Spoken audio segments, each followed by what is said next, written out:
Hello friends, मागील व्हिडिओमध्ये आपण डेअर हे ॲज अ सेमी मॉडल सुद्धा पाहिलं आणि ॲज अ मेन वर्ब पाहिलं. आपण कंपॅरेटिव्ह स्टडी केली, दोन वाक्यातलं फरक अंडरस्टँड केलं, त्याच्यातला सेन्स समजून घेतला. जसं डेअर आहे तसंच नीडसुद्धा आहे. नीड हे सेमी मॉडल आहे, कारण नीड हा शब्द मेन वर्ब म्हणूनही उपयोगात येतो आणि मॉडल म्हणूनही उपयोगात येतो.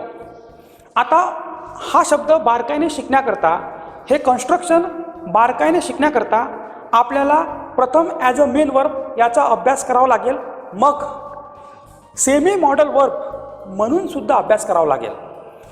तुम्हाला माहीत आहे, नीडचा अर्थ गरज असणे असा होतो. याचा उपयोग it is use to denote need and necessity, आवश्यकता आणि गरज दाखवण्याकरता इंग्रजी बोलताना नीडचा उपयोग केला जातो. आता मित्रांनो, जर तुम्ही नीडला ॲज अ मेन वर्ब पाहाल तर त्याचं कन्स्ट्रक्शन असं राहील. नीड या शब्दाचा उपयोग as a main verb positive वाक्यात होते, निगेटिव्ह वाक्यात सुद्धा होते आणि क्वेश्चन फॉर्ममध्ये सुद्धा होते. प्रथम आपण need as a main verb positive वाक्यामध्ये पाहू. याचं कन्स्ट्रक्शन तुमच्या समोर दिलेलं आहे. सब्जेक्ट प्लस नीड किंवा नीड्स. जर सब्जेक्ट थर्ड पर्सन सिंग्युलर असेल तर वर्बला यस लागते, इथे नीड्स होईल. जर आपण पास्ट टेन्समधलं वाक्य पाहू तर नीडेड होईल आणि हे नीड्स टू, नीड टू किंवा नीडेड टू होईल. त्यानंतर फर्स्ट फॉर्म ऑफ वर्ब येईल प्लस ऑब्जेक्ट प्लस एक्सटेन्शन. जसं मी तुम्हाला सांगतो, सुमितला त्याचे हस्ताक्षर सुधारण्याची गरज आहे. Sumit needs to improve his handwriting. मित्रांनो, इथे पहा, मी नीड्स म्हटलं. Sumit needs to improve his handwriting. इथे यस का लागलं? कारण सुमित हा थर्ड पर्सन सिंग्युलर आहे. राजूला पैसे कमविण्याची गरज आहे. Raju needs to earn money. Raju needs to earn money. त्याला त्याची जीवनशैली बदलण्याची गरज आहे. He needs to change his lifestyle. त्याला वास्तव स्वीकारण्याची गरज आहे. ही नीड्स टू अक्सेप्ट, स्वीकारणे, ट्रूथ. हेच वाक्य आपल्याला निगेटिव्ह करायचं आहे. त्याला वास्तव स्वीकारण्याची गरज आहे. ही नंबर 1, त्याला give numbering from last to first, गरज आहे नंबर 2, स्वीकारण्याची नंबर 3, वास्तव नंबर 4. तुम्हाला माहीत आहे, ही हा थर्ड पर्सन सिंग्युलर आहे, सो इथे नीडला यस लागेल. He needs to accept truth. आता मित्रांनो, मी तुम्हाला सिम्पल प्रेझेंट टेन्समध्ये ऑलरेडी शिकवलेलं आहे.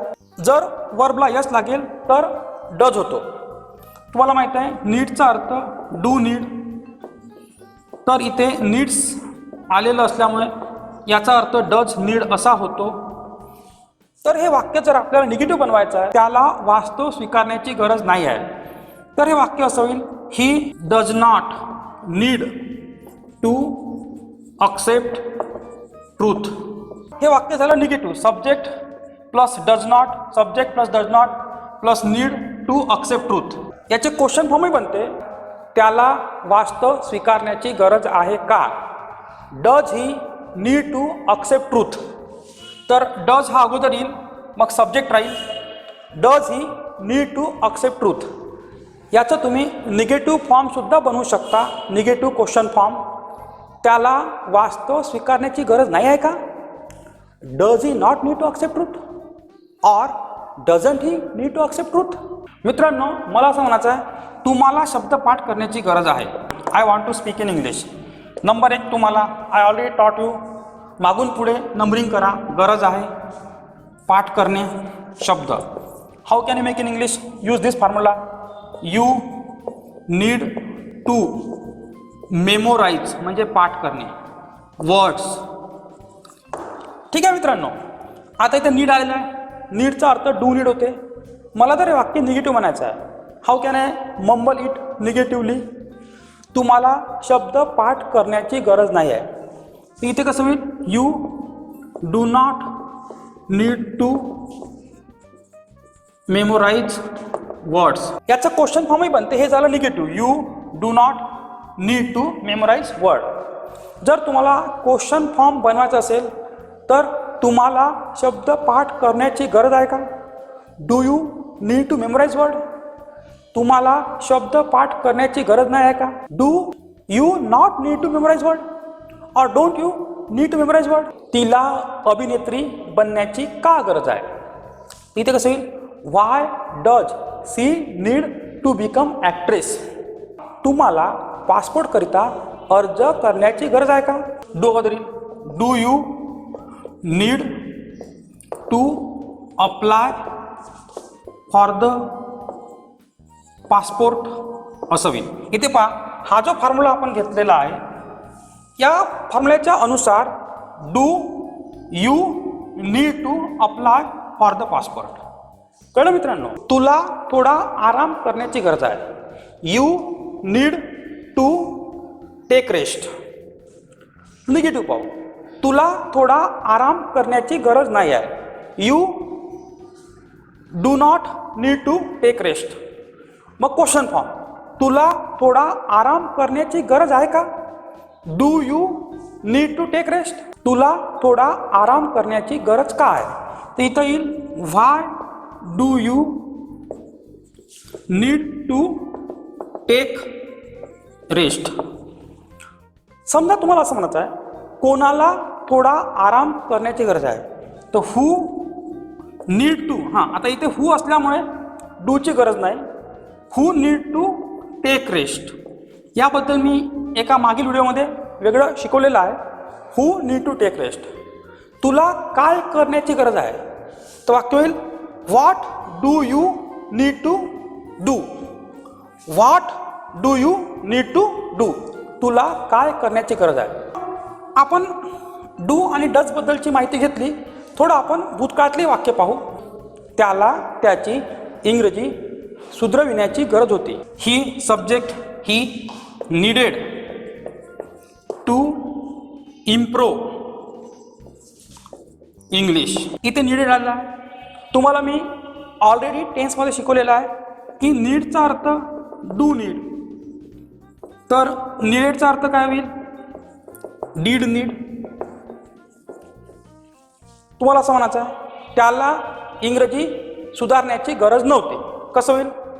ही didn't need to improve English. कसं होईल? He didn't need to improve English.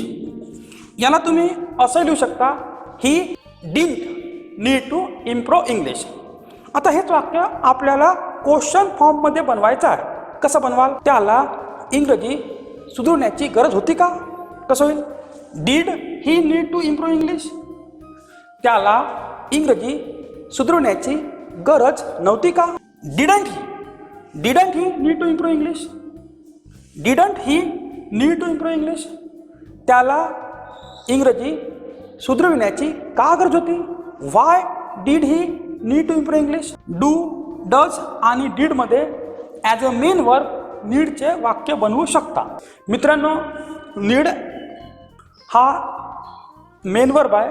Need हा सेमी मॉडल वर्ब आहे. Need as a main verb पुन्हा काही वाक्य बनते. जसं सब्जेक्ट प्लस नीड समोर कधी कधी नाऊन, प्रनाऊन, ॲडवर्ब, ॲडजेक्टिव्ह येऊन सुद्धा वाक्य बनते. जसं मला तुझी गरज आहे, इथे आय नीड यू होईल. इथे आय सब्जेक्ट आहे, नीड हा मेन वर्ब आहे आणि यू हा प्रनाऊन आहे. कळलं? आय नीड मनी. मला पैशाची गरज आहे. मनी हा नाऊन आहे. ठीक आहे. I need best friend. मला चांगल्या मित्राची गरज आहे. इथे बेस्ट हा ॲडवर्ब आहे. मला तुझ्या आशीर्वादाची गरज आहे. I need your blessing. मला अधिक माहितीची गरज आहे. I need more information. मला राहण्याकरता जागेची गरज आहे. I need a place to live. आम्हाला काही स्वयंसेवकांची गरज आहे. We need some volunteer. आता मित्रांनो, इथे आपण निगेटिव्ह वाक्यसुद्धा बनवू शकतो. जसे मला तुझी गरज आहे, आय नीड यू. मला तुझी गरज नाही आहे, need means do need. I do not need you. तुला माझी गरज आहे, यू नीड मी. तुला माझी गरज नाही आहे, you do not need me. तुला माझी गरज आहे का, डू यू नीड मी. असे तुम्ही क्वेश्चन फॉर्मही बनवू शकता. किंवा असं म्हटलं, तिला पैशाची गरज आहे, कसं होईल, सी नीड्स मनी. ठीक आहे. तिला पैशाची गरज नाही आहे, कसं होईल, सी डज नॉट नीड मनी. इथे डज का आलं, कारण सी हा थर्ड पर्सन सिंग्युलर आहे, त्यामुळे नीडला यस लागलं, त्यामुळे निगेटिव्ह वाक्य बनवताना डज आले. ठीक आहे. तिला पैशाची गरज आहे का, कसं होईल, डज सी नीड मनी. तिला पैशाची गरज नाही आहे का, इथे होईल डझंट सी नीड मनी. तिला पैशाची गरज का आहे, इथे व्हाय लागेल, why does she need money. Why doesn't she need money. तिला पैशाची गरज का नाही आहे, why doesn't she need money. तर तुम्हाला ॲज अ मेन वर्ब नीडचे या फॉर्ममध्ये सुद्धा वाक्य बनते, हे तुम्हाला कळलं पाहिजे. मित्रांनो, आपण इथे नीडेडचा वापरसुद्धा करू शकतो. आता नीडेड जर आपण केलं तर गरज होती असं होईल. जसं त्याला तुझ्या सल्ल्याची गरज होती, तिथं होईल ही नीडेड युअर ॲडवाईस. हे वाक्य जर आपण निगेटिव्ह करतो म्हटलं तर असं होईल, त्याला तुझ्या सल्ल्याची गरज नव्हती, ही डीड नॉट, ते ईडी लागल्यामुळे डीड नॉट किंवा डिडंट किंवा didn't. He didn't need your advice. त्याला तुझ्या सल्ल्याची गरज नव्हती, त्याला तुझ्या सल्ल्याची गरज होती का.